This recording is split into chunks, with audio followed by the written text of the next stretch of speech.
পরিষেবা পেতে গিয়ে তাদের স্বাস্থ্যের আরো অবনতি হচ্ছে। আর এই সরকারের নেতৃত্বরা আমাকে বাবরি মসজিদ করতে বাধা দিচ্ছে। এর জবাব গোটা বাংলার মুসলমান সমাজ আগামী দিনে এই সরকারকে আমি আবেদন করব।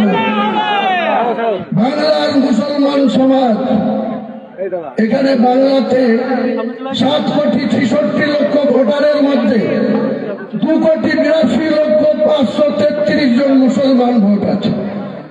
2,82,533 জনের মধ্যে মাত্র 40 লক্ষ নন বেঙ্গলি মুসলমান ভোট আছে, আর 2,42,533 জন বাঙালি মুসলমান ভোট আছে। এই বাঙালি মুসলমানদের কাছে আমার আবেদন, আপনারা নিজেদের জায়গায় যেখানে 42% থেকে 82% পর্যন্ত মুসলমান মেজরিটি সিট আছে 90খানা, এই 90টা সিটে আপনাদেরকে মুসলমানদের জনপ্রতিনিধি বিধানসভায় পাঠাতে হবে। চক্রান্ত করে মমতা বন্দ্যোপাধ্যায় 2011-তে 13 মে যেদিন রেজাল্ট হয়েছিল সেদিনকে 67টা মুসলমান এমএলএ ছিল। উনার 5 বছর ক্ষমতা পূর্ণ হওয়ার পর 2016-তে সেটা নেমে আসলো 57-তে। 2021-এ সেটা চক্রান্ত করে নামিয়ে আনলেন মাত্র 44 জন।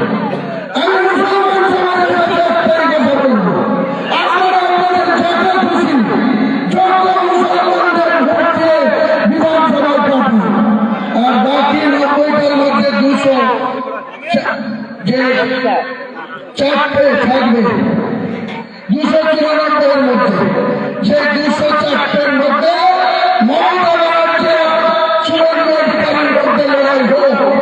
তারা কে সরকারে আসবে হিন্দু সমাজ সিদ্ধান্ত নেয়, তারা বিধানসভা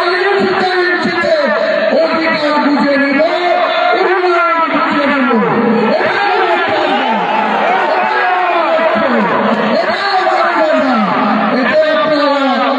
আমাকে মন চাইলে নেতা মানবো, না যাকে খুশি নেতা মানবো।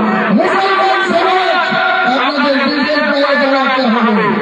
তারা চক্রান্তের শিকার হবেন না, তারা প্রয়োজনের পা দেবেন না, কারোর কথা শুনে নিজের আজকে কি হচ্ছে 2 বছর ধরে এই সরকারের আমলে বন্ধাচ্ছে কে মুসলমান, মারছে কে মুসলমান, মরছে কে মুসলমান, কেস